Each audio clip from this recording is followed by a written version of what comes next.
What's going on, guys? Captain Rick, and it is August 31st, Sunday, August 31st. This report's going to be for Saturday, August 30th, and Sunday, August 31st. Reason there wasn't a report yesterday is we were fishing a weekend-long tournament here at the Oak called the Big Boys, and we were in first place yesterday, so we weren't giving anything away. But we're going to go over the last 2 days and pretty much go over what our bite was. Give me a second. Just going to turn off this fresh water pump. All right. So it's been a long season, and we woke up Friday morning and it was a little lumpy, and I decided just to go to work instead of practice or pre-fish for the tournament. The buoy out front told me there was a lot of warm water in here, and we knew there was a steelhead bite offshore and there was some immature salmon offshore, but the matures really have been disappearing from that offshore water as they're making their way to the tributaries.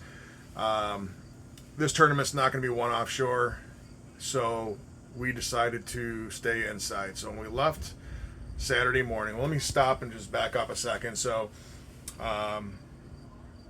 as I appreciate all you guys watching these videos and hoping that these videos put more fish in your boat, social media is a very powerful tool, and the more people you follow that fish the lake in different ports gives you an idea what's going on. And you know, for the last week or so, I watched guys like Roy Letcher out of Alcott. He was putting boxes of kings on Facebook. Hank Condes out of Wilson had pictures of, you know, racks of salmon. So I knew to the west of Oak Orchard there was a salmon bite. So we left here Saturday morning and just went out on a northwest heading out to where the thermocline hit bottom. It was about 130 foot. We scanned for 10 minutes and never saw anything. So we made the decision to pick up and just start running to the west. We were going to shut down somewhere around Somerset and just kind of troll. It was basically a gamble. Watching where boats went that we knew pre-fished on Friday, most boats kind of just scattered at the shotgun start. One boat did head to the west. So we start heading west, and I'm watching my electronics, my Humminbirds. I've got it on the split screen where it shows both frequencies. And like I tell people when I'm selling electronics, that 200 kilohertz frequency is very important when you're out there cruising. When you leave port in the morning, you'll be able to mark bait. And in this instance, I was running and I looked down and I saw the thermocline was at 80 foot.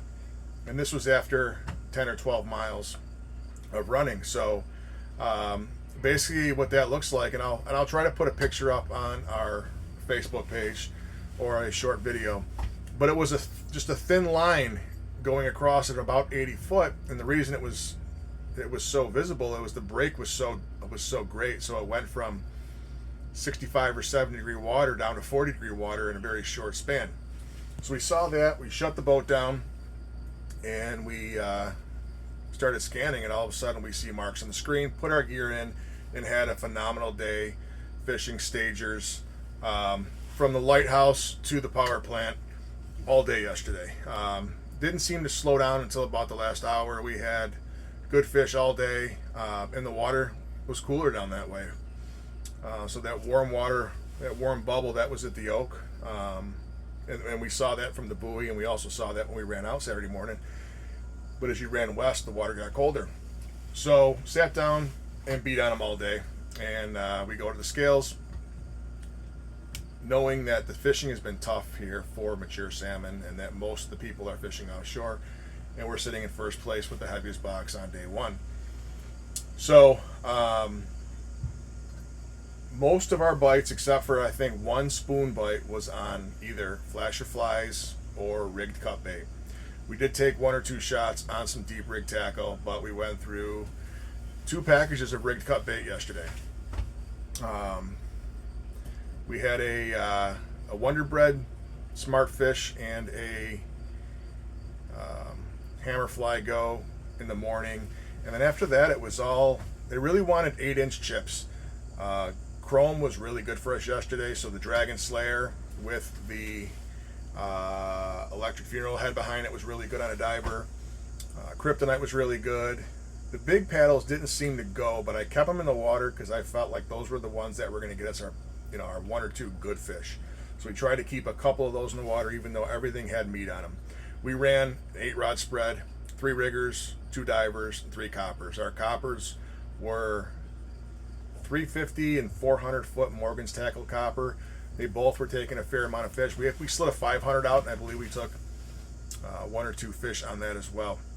Had a great day. Filled up 2 of our Grizzly 100 quarts with mature salmon, and it was all good. Today we ran back down there, sat down in the same water. The bait down there was unbelievable. Screen, I don't think it was as good as yesterday. There were certainly a bunch of marks in there, but we noticed yesterday afternoon we were starting to catch a couple of 2-year-olds and skippers after having nothing but mature fish, colored up fish, most of the morning and early afternoon. This morning our first fish is 2-year-old. So we just started catching the silverfish in there, and we worked it for most of the day. Today we dropped more fish than I'd like to admit to, but we ended up with a good box. We ended up winning the tournament. Our box wasn't as heavy as it was yesterday, but we squeaked out 6 mature fish.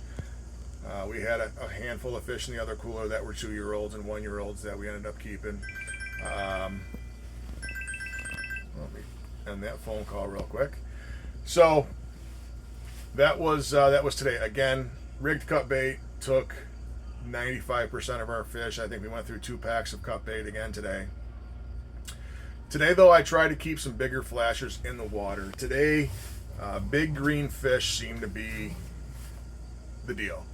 Our 400-foot Morgan's tackle copper was probably our hottest setup, and that was with a green fish Twinkie rig with rigged cut bait on it. Our 500 took 1 shot, 350 took 1 shot. It was really a 400 copper day. Our divers were fairly quiet. Yesterday they were really good. Today they were fairly quiet. They did take a few key fish for us. And then our riggers, again, they were okay. We had a big white fish on a deep rigger. One of our better fish took our highest rigger in 60-degree water with a Dragon Slayer flasher with a meat rig behind it. Riggers were kind of quiet, but they did take some key fish for us today. But that's been it. So we were running 15 to 16 miles to the west here and fishing between the lighthouse and the power plant. Yesterday 110 seemed to be better. Today 130, 125, 130 seemed to be better. Plenty of cold water down there. Tons of food. Today I had my first 2 salmon when I cleaned them that were filled with gobies. Never seen it before, and the amount of bait that was down there, I don't understand why there was gobies in these salmon.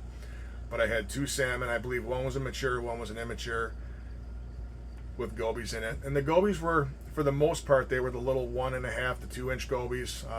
One of them did have a bigger goby in it. But with the amount of alewife swimming around, do not understand why there was gobies in the stomach contents. I mean, there was so much bait at times where it just was across the whole entire screen. So great picture down there.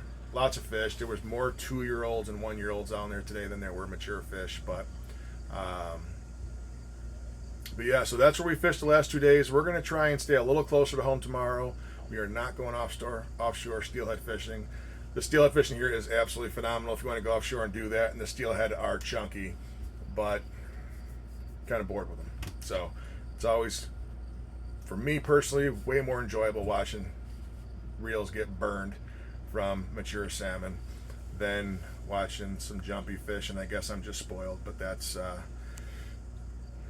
my opinion. So we'll be back out tomorrow. I'll have a report. Hopefully we'll do decent, staying close to home and not having to go offshore and play with the jumpy fish. But yeah, so a huge thanks to Rigged Cut Bait for the product they supplied, and we surely went through enough of it this weekend. But that's it, guys. A couple more weekends, and that's it. We're done. So it's unfortunate, but I'm looking forward to getting the small boat out there and doing some walleye. I think I've got 1 or 2 dates open for walleye this fall. Hit me up if you want to go hit Oneida Lake and do a little walleye fishing. So good luck if you get out, and good luck in the Derby if you are fishing it. We'll see you tomorrow.